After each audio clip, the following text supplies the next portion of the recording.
Welcome to White River. Its name stems from the river to the north. Its waters carry sediment out of the Badlands, and its people carry the past.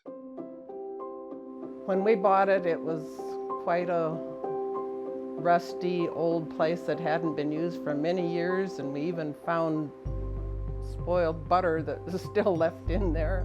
The beginning of our museum was in the building next door.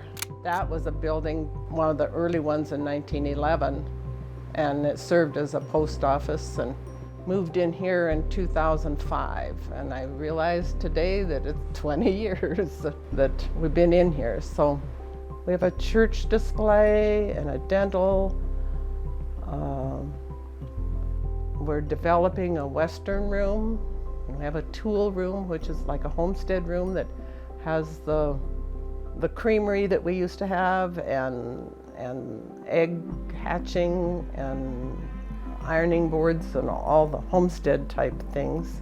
There's a sheriff's display, butcher utility tools display, and here's the band display. There's a kitchen and a full school display, a military, a Native American.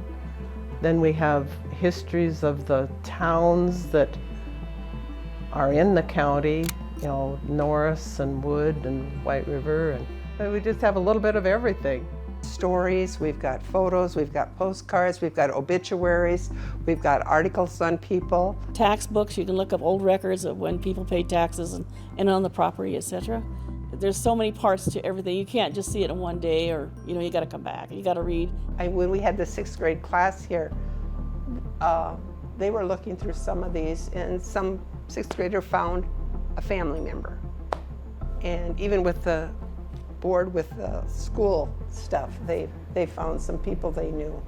And oh, that's my grandma's, and oh, I remember that. And this helps a lot of people, and we've actually had people say that I'm really glad I came to see this because now I know where they were. You got to know where you came from to know where you're going. Well, this is it. Gives you a foundation.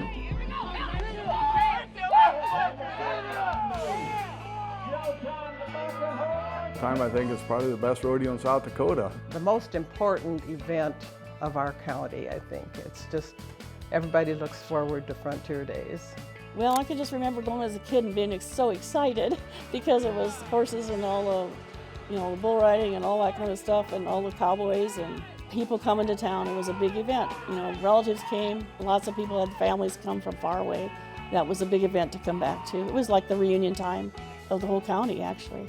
Frontier Days originally began about the same time the county opened up for settlement in 1911. And well, you go there, of course, and they have the other organizations that take care of the food. We also have vendors that come. The whole community gets together. That's the thing. It just, every organization pitches in and does something. Because you don't get together very often. It's a public thing where everybody goes, and that hopefully will keep going. And, I saw so-and-so at the rodeo. Very important because it's just our culture, and they have the powwows on Frontier Days, and that was the original. In 1911 they had dancing here on Main Street, and I think our Frontier Days has pretty much stayed the same.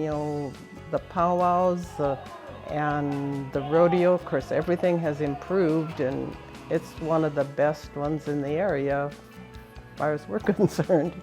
I think they just keep building on what originally started with the Frontier Days celebration.